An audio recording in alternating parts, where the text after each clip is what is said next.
Hello student, welcome to commerce की दुनिया। साथियों, एग्ज़ाम स्पेशल की सीरीज़ में आज आपके साथ शेयर कर रहा हूँ स्टडी का शॉर्ट एनालिसिस। साथियों, बिजनेस का शॉर्ट एनालिसिस तो बहुत बार किया है हमने, लेकिन आज हम करने वाले हैं स्टडी का शॉर्ट एनालिसिस। शॉर्ट एनालिसिस करना क्यों ज़रूरी है?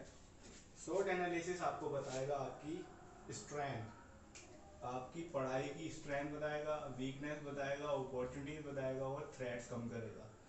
आपकी स्ट्रेंथ अब तक क्या हुई है, यानी आप किस सब्जेक्ट में स्ट्रोंग हो, किस सब्जेक्ट पे आपकी पकड़ अच्छी हो गई है। ठीक, ये आपकी स्ट्रेंथ हुई।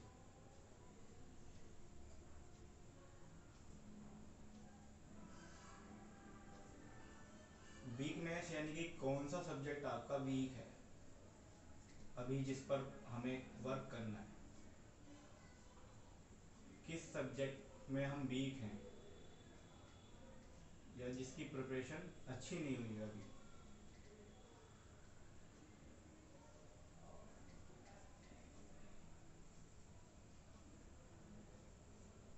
फिर हमें ढूंढनी है अपॉर्चुनिटीज यानी कि मौके, कि ये जो हमारी वीकनेस है इसके लिए मौके क्या है। तो मौका है हमारे पास केवल मात्र समय का, समय, इसके अलावा हमारे पास कोई और मौका नहीं है। एग्जाम छोड़ने का तो कोई चांस है नहीं साथियों। और फिर हम थ्रेट्स यानी कि जो अपने टेंशन हो रही है अभी एग्जाम से पहले, उसको कम कर सकते हैं।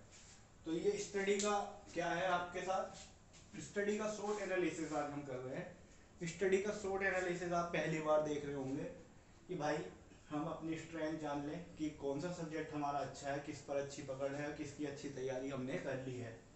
वीकनेस हम जान लें कि कौन सा सब्जेक्ट हमारा वीक है।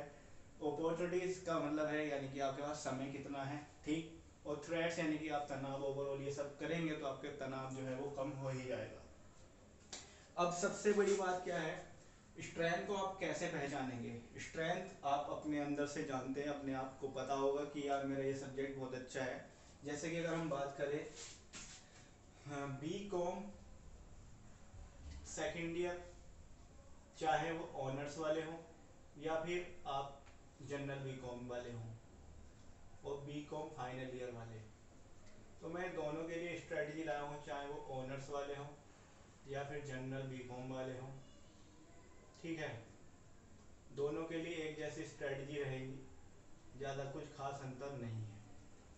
आज हमें आज का दिन जो है हमारे लिए काफ़ी इम्पोर्टेंट हो जाएगा। ये वीडियो देख करके हमको सबसे पहले काम क्या करना है, भाई हमने वो सब्जेक्ट अपने स्ट्रेंथ वाले पॉइंट में लिख देने या स्ट्रेंथ सेक्शन में ले जाने हैं, वो सब्जेक्ट यानी जिन पर हमारी अच्छी पकड़ है। बेसिकली आप क्या कर रहे हो, जब से अब तक आप क्या पढ़ रहे होंगे, अगर आपने पढ़ा होगा तो न्यूमेरिकल सेक्शन पर आपका बहुत ज़्यादा फोकस होगा अब तक। न्यूमेरिकल सेक्शन अगर बीकॉम सेकेंड ईयर की बात करें तो एक तो है कॉस्ट अकाउंटिंग और दूसरा है आपका इनकम टैक्स, जिसे आप न्यूमेरिकल प्योर लेवल पर नहीं कह सकते हैं।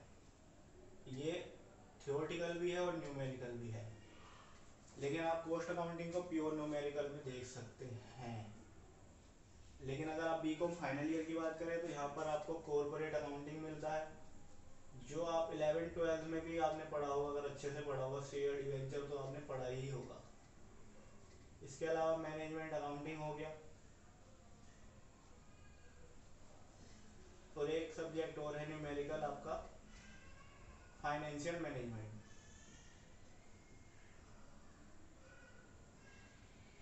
तो साथियों, मेरी बात को ज़रा गौर से समझिए कि ये जो 3 सब्जेक्ट बीकॉम फाइनल में या फिर 2 सब्जेक्ट बीकॉम ऑनर्स में सेकेंड ईयर में आपने अब तक बहुत अच्छे से फोकस किए होंगे। जो रेगुलरली कोचिंग वगैरह जाते होंगे उन्होंने ये सब सब्जेक्ट पढ़े हुए होंगे।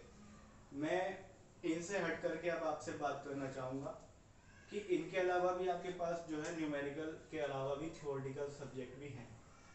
ठीक, यहाँ पर 5 सब्जेक्ट और हैं सेकेंड ईयर में, टोटल 7 सब्जेक्ट हैं और 3 सब्जेक्ट यहाँ पर हैं अभी थ्योरेटिकल के फाइनल ईयर में।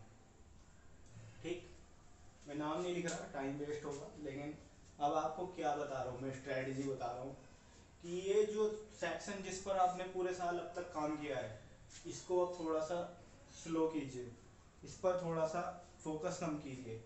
मेरा क्या कहना है आपसे, मेरा कहना इतना सा है कि आप केवल किसी एक सब्जेक्ट पर फोकस मत करिए।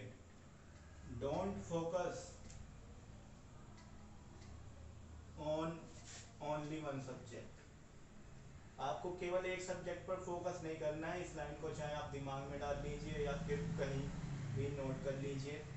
और क्यों करना है ये साथियों, मैं बता दूं आपको, अगर ऑनर्स के हो 50 मार्क्स, और अगर आप जनरल वाले हो यानी जनरल नॉर्मली बीकॉम कर रहे हो तो 100 मार्क्स। केवल आपको 100 मार्क्स इसके, 100 मार्क्स इसके और 100 मार्क्स इसके लाने से ही पास नहीं होना है। ठीक, आपको जो बाकी 3 सब्जेक्ट हैं यहाँ या फिर बाकी 5 सब्जेक्ट हैं यहाँ, इनसे भी मार्क्स लाने हैं। ठीक, तो आपका जो परसेंटेज जो बनेगा वो केवल न्यूमेरिकल सब्जेक्ट से नहीं बनेगा, वो ओवरऑल बनेगा, ओवरऑल सब्जेक्ट से बनेगा। ठीक है, तो आपको सभी सब्जेक्टों को पढ़ना चाहिए मेरे हिसाब से, और आपके हिसाब से भी। अब सब सब्जेक्ट को पढ़ें बराबर।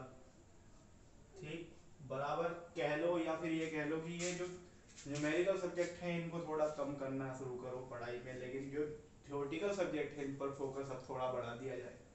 टाइम देखिए आप, टाइम कितना रह गया है। ठीक, हम 4 क्वेश्चनों पर बात करने वाले हैं।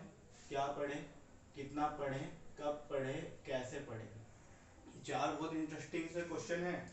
क्या पढ़ें, कितना पढ़ें, कब पढ़ें और कैसे पढ़ें। आपको समझ में आना चाहिए क्या पढ़ें। तो सबसे पहले तो हमें ये पता होना चाहिए कि हमें पढ़ना क्या है। तो क्या पढ़ें, सबसे पहला रीजन निकल के आ रहा है कि क्या पढ़ें। इसके लिए आपको पता लगाना है अपना सिलेबस। तो सबसे पहले आप अपना सिलेबस जान लीजिए। Know your syllabus, know your syllabus, know your syllabus साथियों, यानी कि अपना सिलेबस जान लीजिए सबसे पहले तो, कि किस सब्जेक्ट का क्या सिलेबस है, सब्जेक्ट वाइज जान लीजिए इसे। आज से ही नोट करना शुरू कर दीजिए। ये क्यों कह रहा हूँ मैं, क्योंकि जो जो स्टूडेंट अपना सब्जेक्ट ही पढ़ लेगा एक बार, तो आधा तैयारी तो उन्होंने ऐसी कर ली, क्योंकि उसे पता चल गया कि इस सब्जेक्ट के अंदर क्या क्या है। तो एक मोटा मोटा सा उसको वैसे समझ में आ गया, टॉपिक वाइज उसे समझ में आ गया। आप ग्रेजुएशन में है, ग्रेजुएशन में आपको क्लू भी मिल जाएगा, तो आप कुछ ना कुछ लिख के जरूर आओगे। ठीक, तो अपना सब्जेक्ट का जो सिलेबस है उसको जरूर जान ले। उसके अकॉर्डिंग आप डीपली नहीं पढ़ेंगे। अब डीपली नहीं पढ़ना है आपको, अब डीपली नहीं पढ़ना है भाई। अब आपको पढ़ना है ओवरऑल फ्लैशबैक के रूप में, मतलब फटाफट फटाफट पढ़ते जाना है। अब डीपली पढ़ने का टाइम नहीं है। ठीक है, मैं देख लीजिए आप मेरे से एग्री करें या ना करें, लेकिन मैं जो बता रहा हूँ समझने की ज़रूरत है आपको। कितना पढ़ें, किसी भी सब्जेक्ट को 45 मिनट से ज़्यादा का टाइम मत दो।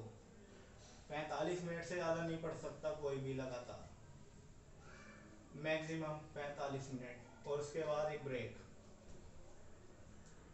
5 या 10 मिनट का ब्रेक। लगातार नहीं पढ़ना है। 45 मिनट से ज़्यादा कोई व्यक्ति पढ़ नहीं सकता। ये साइंटिफिक रिसर्च है कि 45 मिनट से ज़्यादा अगर आप पढ़ेंगे तो जो आप पढ़ लें वो भी आप गवा देंगे। ठीक है, तो 45 मिनट पढ़िए और रेस्ट मारिए 5 मिनट का, फिर आइए फिर बैठ जाइए। ठीक, अब मैं आपको बता रहा हूँ कितना पढ़े हो गया हमारा, कि 45 मिनट तक पढ़ना है आपको। जो पढ़ा आपको उसको रिवाइज करना है। कब पढ़ें, इंटरेस्टिंग क्वेश्चन, कब पढ़े, इंटरेस्टिंग इंटरेस्टिंग क्वेश्चन है साथियों। कब पढ़े, वैसे तो सारे इंटरेस्टिंग है, ये इम्पोर्टेंट भी है सारे और इंटरेस्टिंग भी है। कि कब पढ़े, ये कितना मस्त क्वेश्चन है कि कब पढ़े। ये दिमाग में आना चाहिए और साइंटिफिक तरह से आपको सोचना चाहिए। भले ही आप कॉमर्स में हो, लेकिन साइंस इसके साथ भी है, क्योंकि कॉमर्स क्या है, साइंस और आर्ट का कॉम्बिनेशन है। और कब पढ़े साथियों, देखिए मॉर्निंग में, मॉर्निंग में थ्योरी पढ़ें, न्यूमेरिकल की भूल ना करें। न्यूमेरिकल पढ़ना ही नहीं है मॉर्निंग में। सुबह को तरोताज़ा है दिमाग, थ्योरी बहुत अच्छे से समझ में आएगी। और ऐसी थ्योरी पढ़ें जो इंटरेस्टिंग हो। जैसे बीकॉम सेकेंड ईयर की बात करें तो यहाँ पर आप कंपनी लॉ पढ़ सकते हैं, या फिर आप इंडस्ट्रियल लॉ पढ़ सकते हैं। बड़ा मस्त सब्जेक्ट है ये, जो आपको बड़े अजीब लगते हैं लेकिन है मस्त सब्जेक्ट। तो मॉर्निंग में थ्योरी पढ़े, ठीक। अब आप मॉर्निंग में कितने बजे उठ रहे हैं इस पर डिपेंड करता है। रात को जल्दी सो जाओ, सुबह को जल्दी उठो। ये नहीं होता है तो डेली रात को थोड़ा लेट सोएंगे तो सुबह में 8-10 बजे भी जग पाओगे तो कोई दिक्कत नहीं है। लेकिन मॉर्निंग में आप जब फ्रेश बॉडी के साथ होंगे तो आप थ्योरी पढ़ें, ठीक। मेरा कहना है खाना खा लिया दोपहर के तक, थ्योरी पर फोकस, ठीक। 6 के 6 सब्जेक्ट रोज पढ़ने हैं, ऐसा नहीं है कि नहीं पढ़ना है। लगभग 5 घंटा रोज पढ़ना है आपको भाई। अब 5 आवर्स डेली अब आपको पढ़ने हैं, 5 आवर्स, 45 मिनट, और जिसमें आपका एक ब्रेक भी बन जाएगा, ठीक है। मॉर्निंग में थ्योरी करेंगे, लंच टाइम आया आपका, दोपहर में आप नींद भी निकालें थोड़ी सी, ठीक है। लंच टाइम में आपको क्या करना है, एक न्यूमेरिकल उठा लेना है। जैसे आप न्यूमेरिकल में दोपहर में हमेशा ध्यान रखिए, दोपहर में जो आपको पढ़ना है न्यूमेरिकल में, अगर सेकेंड ईयर में आप तो आप दोपहर में इनकम टैक्स को पढ़ सकते हैं, ठीक। और अगर आप सेकेंड ईयर में फाइनल में है, सॉरी, तो फाइनल ईयर में आप कॉर्पोरेट अकाउंटिंग पढ़ लीजिए। लेकिन अगर आप मैनेजमेंट अकाउंटिंग या फाइनेंशियल मैनेजमेंट पढ़ेंगे तो देखिए, ये दोपहर का समय है, ये उबासी और बोरियत लाने वाला समय होता है। इसमें आदमी थका हारा होता है, तो यहाँ पे इंटरेस्टिंग सब्जेक्ट कोई चुने। मैंने कॉर्पोरेट लिखा है, आपके हिसाब से कोई और इंटरेस्टिंग सब्जेक्ट हो सकता है। इसके बाद अपना सोना भी कीजिए दोपहर में, और सोने के साथ साथ इतना भी ध्यान रखिए कि एग्जाम शेड्यूल क्या है आपका, एग्जाम कौन सी मीटिंग में होगा, उस हिसाब से भी जाना है। तो बीकॉम फाइनल ईयर वालों का तो मौज है कि ये तो सुबह में जाएंगे। सेकेंड ईयर वालों का थोड़ा दिक्कत होगी, तो सेकेंड ईयर वालों को ध्यान रखना है, खाने पीने का भी अभी ध्यान रखना है आपको। एक अगर आप कहेंगे कमेंट बॉक्स में तो मैं खाने पीने पर भी वीडियो बना दूंगा कि क्या खाएं क्या ना खाएं, जब तक आपके एग्ज़ाम चलेंगे, ठीक। और ये आप सोच रहे होंगे कि यार ये क्या क्या मतलब वीडियो आ रही है, ये सच है, ये फैक्चुअल वीडियो है, ये जरूरी है वीडियो जो स्टूडेंट को पता होना चाहिए। एक आई एस पीसीएस स्टूडेंट को भी इसी तरह से स्ट्रेटजी बनानी होती है, ठीक। तो इवनिंग में आप जो है शांति के माहौल में, इवनिंग में आप फिर से एक थियोरटिकल सब्जेक्ट पकड़ लें, थियोरटिकल सब्जेक्ट पकड़े इवनिंग के टाइम।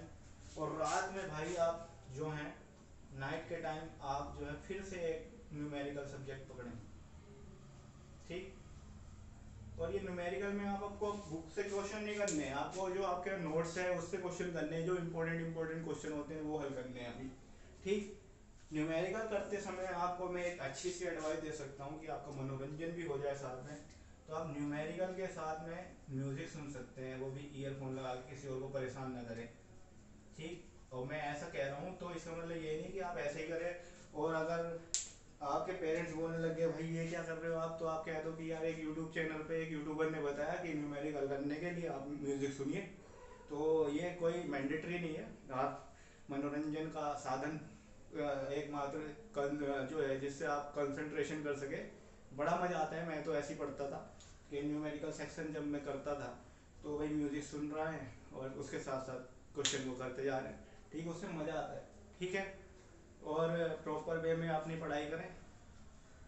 कैसे पढ़ें, कैसे पढ़ें मैंने बता दिया, कब पढ़ें तो हो गया था, कैसे पढ़ें का भी मैंने आपको बता दिया कि आपको जो है मॉर्निंग में जो है थ्योरी पढ़नी है, लंच टाइम में एक न्यूमेरिकल उठा लेना है, अब इवनिंग में आपको फिर एक थ्योरी पढ़नी है, लंच में नाइट में आपको एक न्यूमेरिकल पकड़ लेना है, ठीक।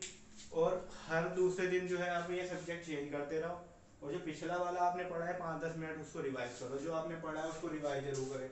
पढ़ने वाली चीज़ को रिवाइज करें, रिवाइज बिना आप जो भी पढ़ रहे होंगे, अगर रिवाइज नहीं करेंगे आप तो समझ लीजिए जो भी पढ़ी है, रीडिंग की है, जो भी तुमने स्टडी की है वो सब वेस्ट चली जाएगी आपकी। तो ये एक एनालिसिस है आपका जो आपको एग्ज़ाम में बहुत अच्छा करने के लिए जो है साथ देगा आपका। ये फैक्चुअल है, ये चीज़ें अपनाई गई हैं, और ये किसी भी तरह से ऐसा नहीं है कि कुछ भी हमने बोल दिया। साइंटिफिक तौर पर अच्छा है क्योंकि एक साइंटिफिक तौर पर ही समझाया गया है, ठीक। अगर आपको ये समझ में आए, ये आपका स्टडी प्लान आपको अच्छा लगे तो वीडियो को अप्लाई करिए। मैं नहीं कह रहा लाइक कीजिए, मैं नहीं कह रहा सब्सक्राइब कीजिए, मैं नहीं कह रहा शेयर कीजिए, मैं कह रहा हूँ अप्लाई कीजिए, जो चीज़ अच्छी लगे उससे पिक कर लो, जो चीज़ बुरी लगे उसे छोड़ दो।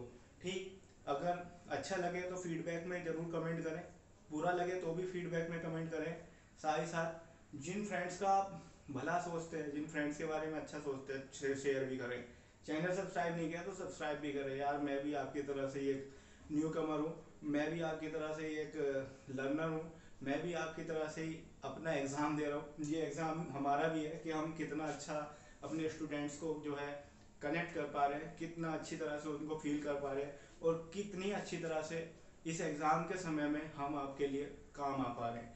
तो अगर आपको हमारी फीलिंग, हमारा काम, हमारी मेहनत पसंद आ रही हो तो फटाफट चैनल सब्सक्राइब करें, शेयर कर दें फटाफट, क्योंकि एक्सपेक्टेशंस ज़्यादा होती हैं साथियों, लेकिन रखनी भी पड़ती हैं, क्योंकि आप सभी देख पा रहे हैं कि इस समय में कितनी मेहनत की जा रही है, और इस मेहनत का परिणाम और इस मेहनत का फल आपके द्वारा ही आने वाले समय में हमें मिलता हुआ नजर आएगा। Thank you so much.